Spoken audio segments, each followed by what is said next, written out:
الحمدللہ رب العالمین والعاقبۃ للمتقین والصلاۃ والسلام علی رسول الکریم اما بعد۔ بات نبی کریم صلی اللہ علیہ وسلم کے معجزات کے تعلق سے چل رہی تھی۔ حدیث نمبر 3577 البراء قال، براء رضی اللہ عنہ کی روایت کو بیان کرتے ہیں، قلنا یوم الحدیبیہ، کہ ہم حدیبیہ والے دن تھے 1402 کہنا چاہیے اپنے ایک واقعہ بیان کرے۔ حدیبیہ جو آپ نے نام سنا ہوگا، صلح حدیبیہ ایک جگہ کا نام ہے، بلکہ یہ پورے کا نام ہے جس مقام پر نبی کریم صلی اللہ علیہ وسلم صحابہ اور کفار مکہ کے درمیان صلح ہو گئی کہ آپ صلی اللہ علیہ وسلم مکہ جا رہے تھے تو مکہ والوں نے کہا یہاں نہیں آنے دیں گے، تو جنگی بھی نوبت آ گئی تھی، پھر کیسے بھی کر کے بات بنی اور اسی مقام پر جا کر صلح ہو گئی تھی۔ تو اسی کو یوم حدیبیہ یا صلح حدیبیہ کے نام سے جانا جاتا ہے۔ تو بارہ بیان کرتے ہیں کہ حدیبیہ والے دن ہماری جو تعداد تھی ہم 1400 تھے، یعنی تقریباً 1500 سے تھوڑا کم ہماری یہ تعداد تھی، ہم صحابہ تھے۔ والحدیبیہ تو بیئر، اور حدیبیہ ایک کنویں کا نام ہے، یعنی جس مقام پر صلح ہوئی تھی وہ جگہ ہے، وہ کنویں کا نام تھا۔ کہے فنزعناها حتى لم نترك فيها قطرة، ہم اس کنویں سے پانی اتنا نکالے کہ ایک قطرہ بھی اس کنویں کے اندر ہم نے پانی نہیں چھوڑا۔ کہے کیونکہ ہمارا وہاں ڈیرا تھا، ہم وہاں ٹھہرے ہوئے تھے اور ہماری تعداد تقریباً 1400 تھی، اور پتہ ہے پانی انسان کی بنیادی ضرورت ہے۔ ہمارے پاس پانی کے لیے وہ کنواں ہی تھا، اس کے علاوہ کوئی چارہ نہیں تھا، تو ہم اس میں اتنا پانی نکالے کہ کوئی بھی پانی کا قطرہ اس کے اندر بچا نہیں۔ آپ اندازہ لگائیں کہ پانی کتنی بڑی نعمت ہے۔ ایک آدمی کو اگر پیٹرول نہ ملے، ڈیزل نہ ملے، گیس نہ ملے تو چل سکتا، پہلے نہیں ملتا تھا، لوگوں کے چلا، لیکن پانی نہ ملے نا تو گاڑی نہیں چلے گی۔ اسی لیے پانی آپ دیکھیں کہ شروع سے ہے اور آج بھی، اور یہ بنیادی ضرورت ہے۔ اور اللہ کی تو جیسی مہربانی ہے کہ اللہ نے انسانوں کی بنیادی ضروریات کو بالکل آسان بنا کے چھوڑا۔ آکسیجن فری ہے، پانی کے بغیر انسان کا گزارا نہیں ہو سکتے، لیکن کتنے آسانی سے لوگوں کو مل جاتا ہے۔ لیکن بسا اوقات ایسے حالات بنتے ہیں تاکہ آدمی کو احساس ہو کہ اللہ نے جو پانی کی نعمت دی ہے وہ کتنی بڑی نعمت ہے اور شکر گزاری ہے۔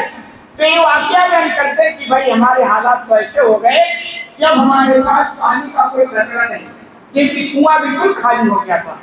کہہ رہے پھر کیا ہوا؟ فجلس نبی صلی اللہ علیہ وسلم علی شفیع البئر، جب نبی کریم صلی اللہ علیہ وسلم کو یہ خبر ہوئی کہ بھئی پانی جہاں سے لے رہے تھے پانی بالکل ختم ہو گیا، تو آپ آئے اور اس کنویں کے کنارے بیٹھ گئے، یعنی وہ جو مڈیر ہوتی ہے نا تھوڑا کنویں کے اوپر ان پہ بنی ہوتی ہے تو وہاں بیٹھ گئے۔ فدا بما، اور آپ نے پانی کے بارے میں دعا کی، یعنی اللہ سے دعا کرنے لگے۔ یہی طریقہ ہے، اور یہ سنت ہے نبی کی، اور ہم سب کا بھی یہ طریقہ ہونا چاہیے۔ آپ دوسری طرف دیکھیں نا، حالانکہ ابھی ایک معجزہ دکھے گا، ورنہ ایسا ہوتا نہیں کہ آپ کنویں میں کوئی پانی نہ ہو اور آپ بیٹھ کے دعا کرو اور کنویں پانی سے بھر جائے۔ اگر ہو گیا تو نبی نے کیا تو معجزہ کہا جائے گا، اور اگر کوئی آدمی ہے تو یہ کہا جائے گا کہ یہ کرامت ہے، جب کتنے آسانی سے بھی ہوتا ہے۔ لیکن یہ دونوں چیزیں، معجزہ بھی نبی کے اختیار میں نہیں ہوتا ہے کہ جب چاہے وہ معجزہ دکھاتے تھے، یا ایسے کرامت بھی اللہ کے نیک بندوں کے اختیار میں نہیں ہوتا ہے کہ جب چاہے وہ کرامت دکھاتے پھرتے ہیں۔ یہاں دیکھتے پانی نہیں تھا اور معجزہ آپ کے اختیار میں ہوتا تو کھڑا کر دکھا دیتے۔ آپ وہاں بیٹھ کر اللہ سے دعا کر رہے پانی کے لیے، کہنے فمضمض ومض فی البئر، اور آپ نے پانی میں کلی کیا، یعنی کوئی پانی تھا تھوڑا سا، اس پانی میں دعا کیا آپ نے، اور دعا کے بعد آپ نے اس پانی میں کلی کی، اور جس پانی میں آپ نے کلی کیا اس پانی کو آپ نے کنویں میں ڈال دیا۔ بڑی کی بات ہے، آپ دیکھیں کہ بھائی کھانے اور پینے میں پھوٹنے سے بنا ہے، اور یہاں تو نبی کریم صلی اللہ علیہ وسلم خود پانی میں کلی کرے اور اس پانی کو کنویں میں ڈال دے.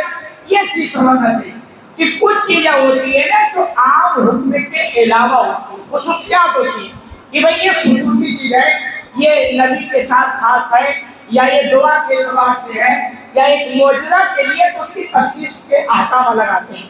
آپ نے وہ کلی شدہ پانی کنویں میں ڈال دیا.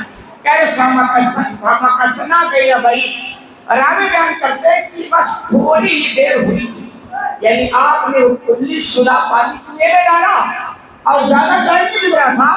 کہہ رہے ہیں کہ ثُمَّ اسْتَقَيْنَا حَتَّى رَوِينَا وَرَوَتْ اور صدر رکعتنا کہ پانی بھر گیا, پانی سے بھر گیا, ہم بھی سیراب ہو گئے اور ہمارے سارے جو اونٹ بھی تھے وہ بھی سیراب ہو گئے, اور اس کے بعد واپس آ گئے. تو یہ نبی کریم صلی اللہ علیہ وسلم کا ایک معجزہ تھا جو اللہ نے لوگوں کو دکھلایا. یہی وجہ ہے کہ صحابہ کرام کا ایمان بہت مضبوط تھا. کیوں؟ کیونکہ انہوں نے نبی کی صحبت دیکھی, حاصل کی تھی. نبی کا یہ معجزہ جو ہم سن رہے ہیں, انہوں نے کیا کیا تھا, اپنے آنکھوں سے دیکھا تھا. یہ تو مسلم ہے کہ ویسا ایمان ہمارا نہیں ہو سکتا, لیکن یہ بھی مسلم ہے کہ ہمارا ایمان کم از کم اتنا تو ہونا چاہیے کہ ہم برائیوں سے رک جائیں اور احکام کی پابندی کرنے لگے. اتنا تو مطلوب ہے, اتنا تو ایمان ہونا چاہیے. ہم یہ نہیں کہتے کہ آپ کلمہ صحابہ جیسے تو ہو ہی نہیں سکتا نا. نبی کی صحبت ان کو ملی, نبی کا معجزہ انہوں نے دیکھا, نبی کا کے ساتھی وہ بنے, تو وہ چیزیں ہو سکتی ہے. لیکن کم از کم اتنا ایمان تو ضروری ہے کہ ہم احکام کی پابندی کر لے جائیں اور برائی سے رک جائیں, کیونکہ یہ مطلوب ہے. اللہ رب العالمین کی دعا ہے کہ العالمین جو میں کہنے سے زیادہ کرنے کی توفیق عطا فرما.